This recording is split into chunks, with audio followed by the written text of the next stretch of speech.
आपण आता प्रभाग क्रमांक 6 मधील जयभीम नगरमध्ये आहोत। या ठिकाणी जयभीम नगरमध्ये काही दिवसापूर्वीची परिस्थिती ही वेगळी होती आणि सध्याची परिस्थिती ही वेगळी आहे।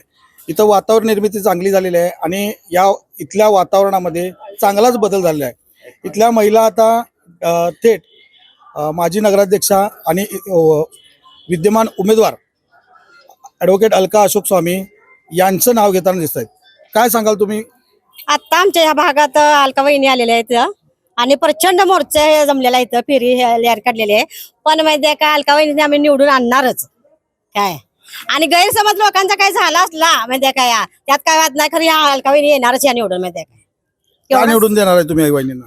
वहिनीला आमचं चिन्ह आहे म्हणते, भाजपचं हे देणार आम्ही म्हणते। का निवडून देणार आहे? हा, ह्यांनी भागात काम करणार आहेत, आम्ही ठामपणे सांगितलेलं आहे, त्यांनी करतो म्हणून भागात काम काय। हे आमचं म्हणणं, त्यांनी काम आम्हाला करणार आहेत, आम्ही करून घेणार त्यांच्याकडनं काम।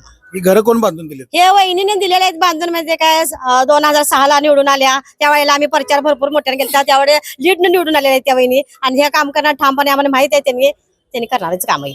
आणखीन भागाचा विकास पाहिजे तुम्हाला? होय, आमचं आता हाय करतील की, आता हाय तुम्ही त्यांनी येते लोक सगळे करतीलच की हे काम। तुम्हाला काय वाटतंय? करतेच की करतेत। आज माझ्या जेबी मध्ये असं वाटायला, माहिती खरोखरच मग त्या अलका वहिनींची जिंकायची निवडणूक आहे ही, आणि जिंकणारच या, माहिती आहे काय, हे ठामपणे मी सांगतो। तर हे आतापासूनच विजयाची नांदी हे सुरुवात झाली असं म्हटलं तर वावगं ठरणार नाही।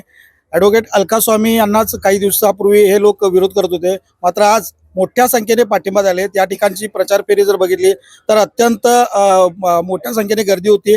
इथल्याच महिला मोठ्या संख्येने त्या रॅलीमध्ये सहभाग घेतला आहे। घरोघरी प्रचार अत्यंत चांगल्या पद्धतीने सुरू आहे आणि जे काही गैरसमज होते ते आमचे दूर झाले आहेत। जयभीम नगरचा विकास हा ॲडव्होकेट अलका स्वामी यांनी केलेला आहे। पूर्वी त्यांनीच आम्हाला घरं बांधून दिलेली आहेत आणि आता अधिक पद्धतीने चांगल्या पद्धतीने जी उरलेली घरं आहेत ती देण्यासह या ठिकाणचा जो विकास खुंटलेला आहे तो अधिक चांगला करणार असल्याचं त्यांनी यांना वचन दिलेलं आहे। आणि यांनी आता ॲडव्होकेट अलका स्वामी यांच्यासोबत जे भारतीय जनता पार्टीचे 4 उमेदवार आहेत त्यांना देखील भरभरून मताने निवडून आणणार असं सांगतात। कॅमेरामॅन संदीप सुर्वेसह मी विनायक कलडोने।